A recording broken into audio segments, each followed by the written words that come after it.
Inizia l'anno al Teatro Pirandello con il Gran Concerto di Capodanno, eseguito dall'Orchestra Filarmonica Demetra, il Coro Polifonico Frimelodi e il Coro di Voci Bianche Diade, presentato da Enzo Abate e Margherita Trupiano. Durante la manifestazione la partecipazione al maestro baritolo Salvatore Todolo, del soprano Rosabelle Bianchi, di Deborah Randazzo e Gloria Tuzzolino. Si apre così con questo evento che vede la nostra città iniziare l'anno di Agrigento, capitale della cultura.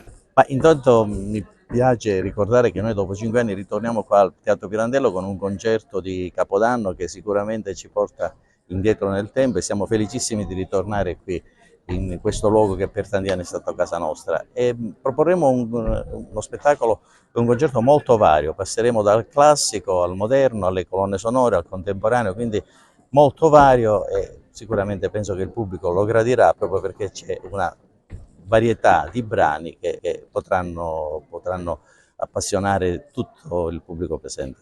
Parliamo dell'Orchestra Demetra.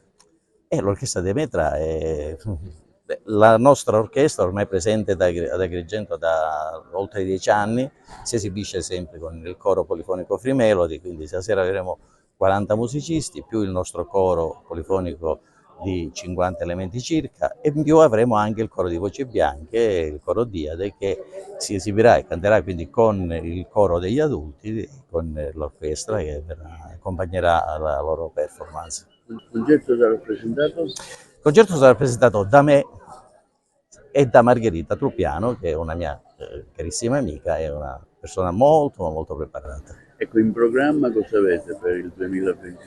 Ma per il 2025, finendo questo percorso, adesso prepareremo i nuovi spettacoli, i nuovi concerti che proporremo per il periodo estivo.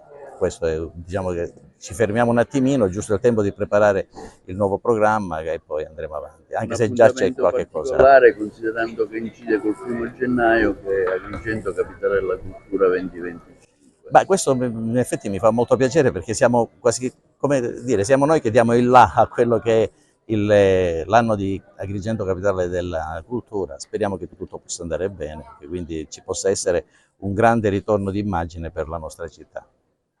Direttore Pressia, con il concerto dell'Orchestra Demetra di Capodanno si apre questa nuova stagione del Pirandello 2025 che vede la nostra città capitale della cultura.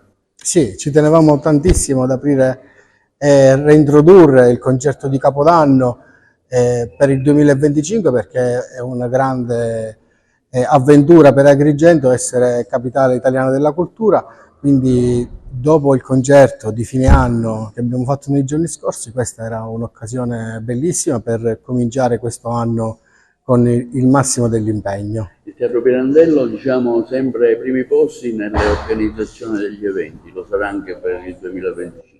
Certamente, noi siamo uno dei principali riferimenti culturali della provincia e sicuramente insieme alla Fondazione Agrigento 2025, al Comune, alla Regione e a tutti gli altri attori di questa bellissima attività che va a iniziare saremo impegnati per dare il massimo delle nostre possibilità.